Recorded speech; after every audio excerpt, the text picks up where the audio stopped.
সরকারের 6 মাস অতিবাহিত হয়েছে।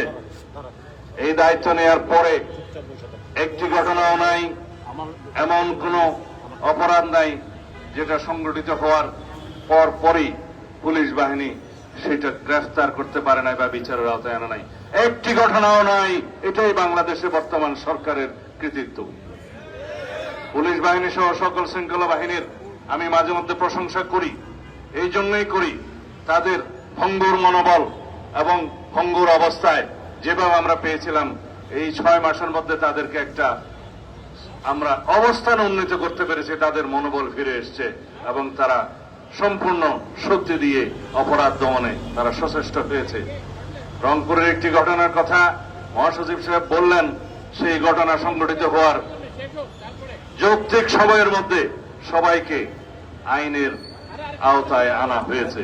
এরকম রামিসা হত্যা থেকে শুরু করে যত ঘটনা জাতীয়ভাবে আলোচিত হয়েছে বা আলোচিত হয় নাই, প্রত্যেকটা অপরাধের আমরা অ্যাড্রেস করতে পেরেছি এবং যথাযথ আইনি প্রক্রিয়া নিয়ে আসতে পেরেছি, আদালতের কাছে সুপর্দ করতে পেরেছি। ক্ষেত্রমতে সমাজের চাহিদা অনুসারে সংক্ষিপ্ত সময়ে বিচারিক কার্য সমাপ্ত করার জন্য সহযোগিতা করেছি। সবকিছু আপনারা জানেন। এর চাইতে এই অল্প সময়ের মধ্যে আর বেশি কিছু আশা করা আমাদের মনে হয় ঠিক হবে না। তবে ইনশাআল্লাহ প্রতিশ্রুতি দিচ্ছি, বাংলাদেশের এই পুলিশ বাহিনী জনপ্রত্যাশিত জনবান্ধব পুলিশ বাহিনীতে পরিণত হবে ইনশাআল্লাহ।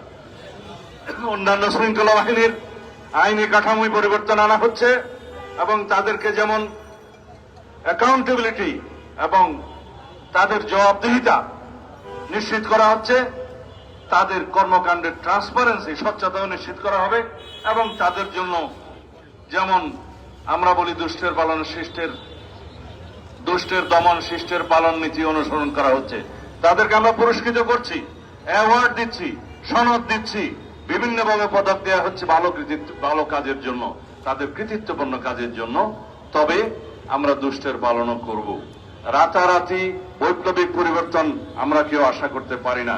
ইনশাআল্লাহ আমরা আমাদের মাননীয় প্রধানমন্ত্রী, এদেশের গণমানুষের নেতা জনাব তারেক রহমানের নেতৃত্বে নির্দেশনায় আমরা আইন শৃঙ্খলা পরিস্থিতিকে একটা এমন পর্যায়ে উন্নীত করতে পারবো, ইনশাআল্লাহ জনপ্রত্যাশা পূরণ হবে।